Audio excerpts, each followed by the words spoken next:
दोस्तों, स्वागत है आपका काली रात की आवाज YouTube चैनल पर। आज की कहानी आपको झकझोर कर रख देगी। एक ऐसी माँ की पुकार जिसे पूरा गांव अनसुना कर चुका था। एक मासूम बच्ची जिसे जंगल की बलि बना दिया गया, और एक श्राप जिसने पूरे गांव को जलती चिताओं में बदल दिया। क्या होता है जब अन्याय का बदला लेने कोई खुद मौत बनकर लौट आए? क्या जंगल की चुड़ैल की प्यास कभी बुझ पाएगी, या कोई इसे रोक सकेगा? जानने के लिए वीडियो को अंत तक जरूर देखें। तो चलिए दोस्तों, कहानी शुरू करते हैं।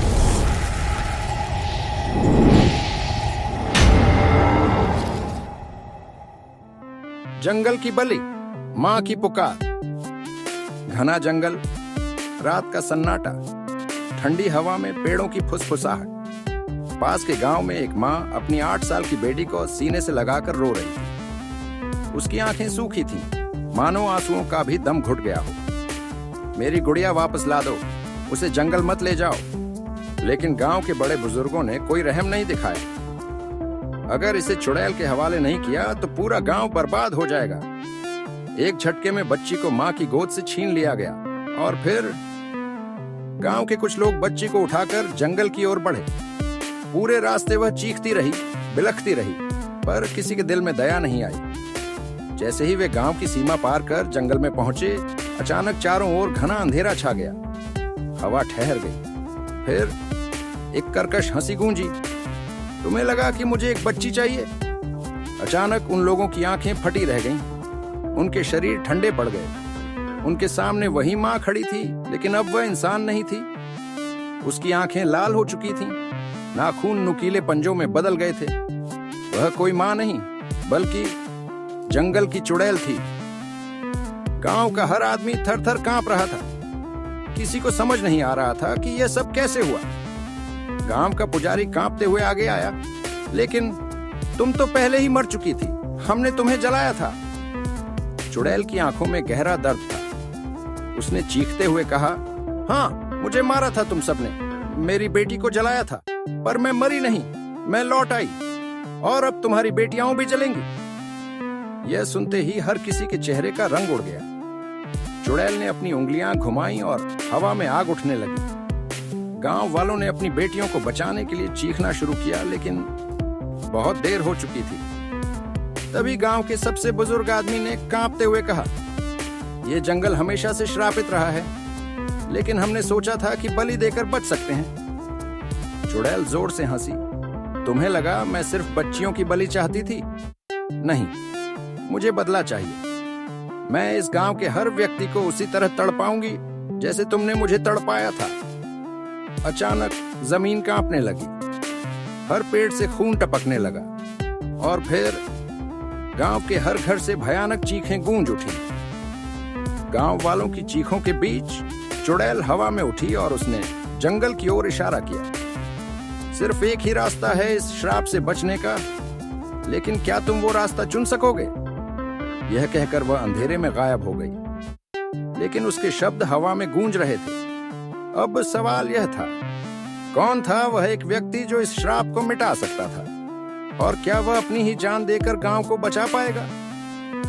रात के साए में गांव बेजान पड़ा था। हर घर के दरवाजे अंदर से बंद थे, लेकिन दीवारों के पीछे से घुटी घुटी चीखें सुनाई दे रही थीं। माताएं अपनी बेटियों को छुपा कर रो रही थीं। बूढ़े बुजुर्ग हाथ जोड़े प्रार्थना कर रहे थे। लेकिन सब जानते थे कि चुड़ैल की भूख अभी शांत नहीं हुई। गांव के मंदिर के सामने बूढ़े पंडित जी कांपते हाथों से दीपक जलाने की कोशिश कर रहे थे। उनकी आंखें आंसुओं से भरी थीं। हे देवी, हमारे पापों को क्षमा करो, हमारी बेटियों को मत छीनो। तभी एक करुणामयी आवाज सुनाई दी, बाबा, मुझे बचा लो। सभी लोगों ने देखा, मंदिर के बाहर एक लड़की खड़ी थी। उसका सफेद घाघरा खून से सना था और चेहरा भय से काला पड़ चुका था।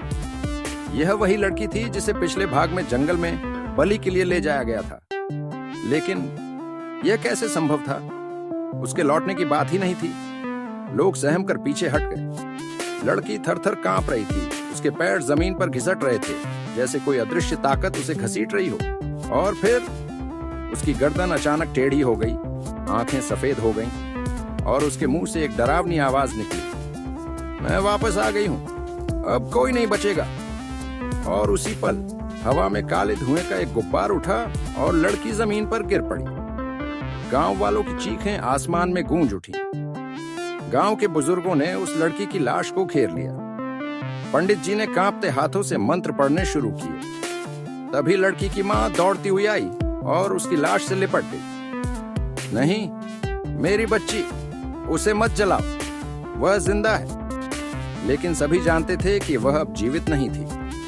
उसकी मां की चीखें गांव की गलियों में गूंज उठी। तुम लोगों ने मेरी बेटी को मारा, तुमने इसे चुड़ैल के हवाले किया। अब बताओ, क्या वह जंगल की राक्षसी थी या तुम सब? उसकी करुण पुकार ने गांव वालों को भीतर तक हिला दिया। लेकिन तभी लड़की का शरीर अचानक हिलने लगा। लड़की की आंखें फिर से खुलीं, लेकिन अब उनमें इंसानियत नहीं थी, बल्कि खून की प्यास थी। उसकी उंगलियां पंजों में बदल गईं। वह उठकर खड़ी हुई और उसकी मां को घूरने लगी। मां, मुझे माफ कर दो। और अगले ही पल उसने अपनी ही मां की गर्दन पकड़ ली।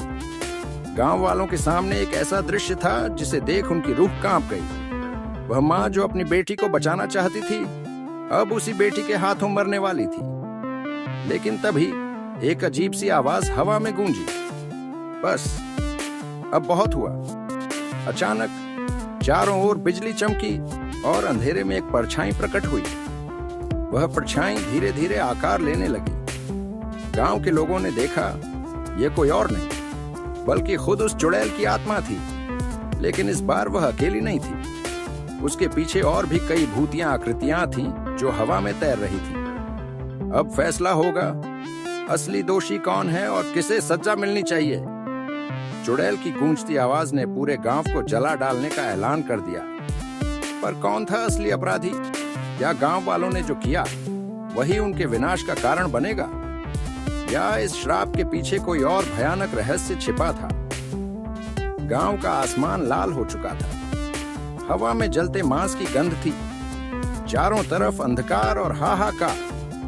गांव के लोग घुटनों के बल गिड़गिड़ा रहे थे, लेकिन चुड़ैल के चेहरे पर कोई दया नहीं थी।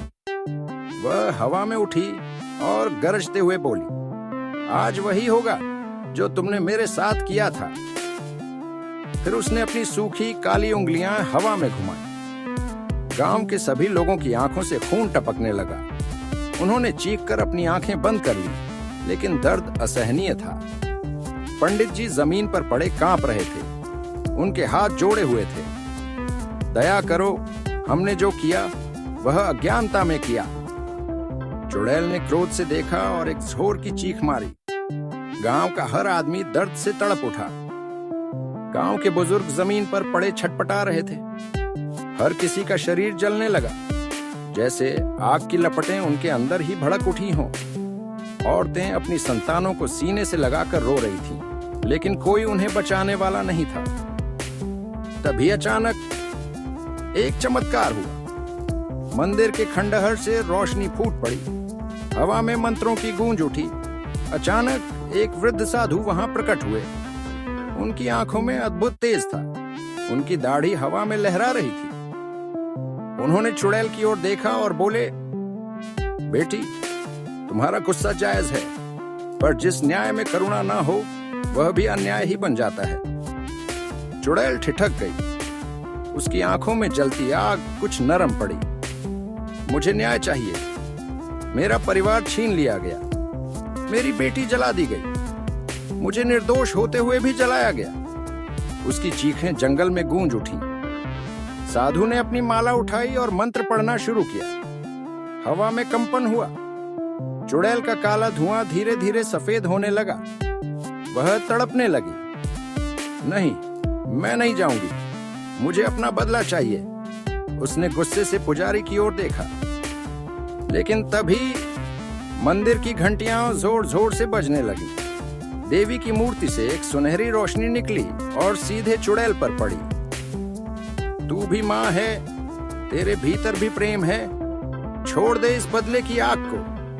देवी की आवाज गूंजी। चुड़ैल अचानक फूट फूट कर रो पड़ी। उसकी आंखों में नफरत की जगह दर्द और पछतावा भर आया। उसने अपनी जलती हुई हथेलियों को देखा।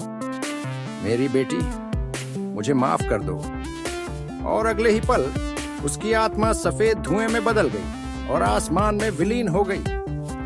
चुड़ैल के जाते ही गांव पर छाया अंधेरा छौंट गया। लोगों की आंखों से बहता खून थम गया। पेड़ फिर से हरे हो गए। मंदिर की घंटियां शांति से बजने लगी। बूढ़े साधु ने गांव वालों की ओर देखा और कहा, भूल मत करना, अन्याय और अंधविश्वास मिलकर निर्दोषों को बलि चढ़ाते हैं, और जब निर्दोष की आत्मा तड़पती है तो वह श्राप बन जाती है। इस गांव ने जो किया वह अपराध था। अगर तुम सच में अपने पापों का प्रायश्चित करना चाहते हो तो बेटियों को अभिशाप नहीं, वरदान मानो। गांव के लोग शर्म से सिर झुकाकर रोने लगे। उन्होंने मंदिर में संकल्प लिया, अब इस गांव में कभी भी किसी बेटी का बलिदान नहीं होगा। गांव को बचा लिया गया था, लेकिन जंगल, वह अभी भी रहस्यमयी था। चुड़ैल चली गई थी, पर क्या उसकी आत्मा पूरी तरह मुक्त हुई थी?